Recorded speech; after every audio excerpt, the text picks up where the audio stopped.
Bonjour à tous et bienvenue sur boursicoté.com pour cette nouvelle analyse technique du CAC 40 en clôture avec une séance qui confirme le signal baissier que nous avions eu hier, puisque après une ouverture donc en baisse, on a tenté ici un retour sur la bougie d'hier, mais sans y parvenir, puisqu'au terme de cette séance, eh bien, on redescend, donc toujours sur fond d'inquiétude chinoise, puisqu'à 7260.25, eh bien, le CAC 40 clôture ce soir avec une perte de 0,1% par rapport à la clôture de la veille. Donc j'avais attiré votre attention sur cette zone ici des 7250 points. On a ouvert sous cette zone, on clôture au-dessus, donc on reste toujours ici dans cette zone de range entre 7250 points et 7380 points.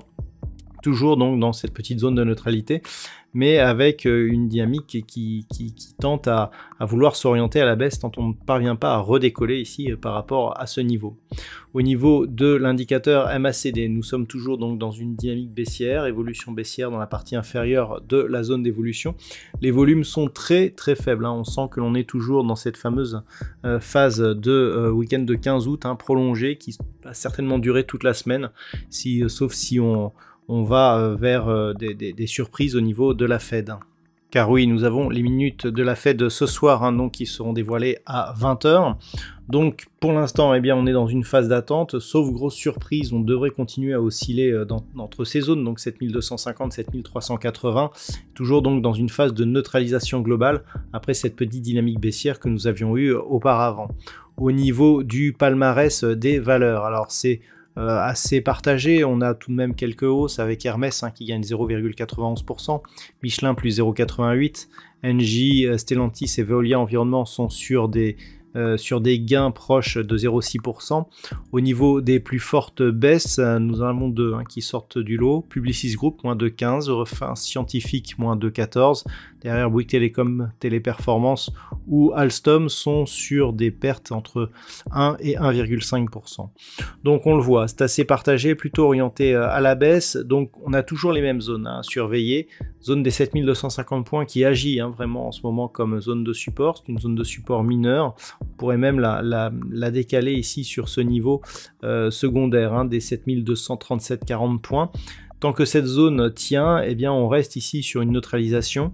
On aurait une petite alerte baissière donc sur un franchissement éventuel de cette zone des 7250 points qui serait confirmée par une rupture ici de la zone majeure des 7175 points.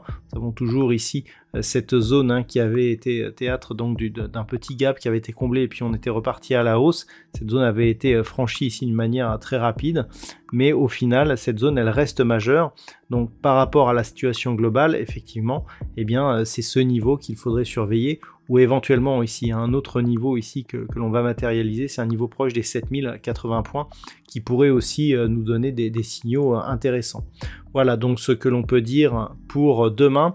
D'un point de vue statistique, eh bien la configuration nous donne pas énormément d'occurrences, donc on restera plutôt sur la statistique d'hier qui était plutôt haussière après une petite phase de neutralité qui pouvait terminer la semaine. On avait détecté une hausse possible à partir de la semaine prochaine, donc à voir ce qu'il se passera, ou si peut-être que la Fed nous donnera des raisons de remonter avant.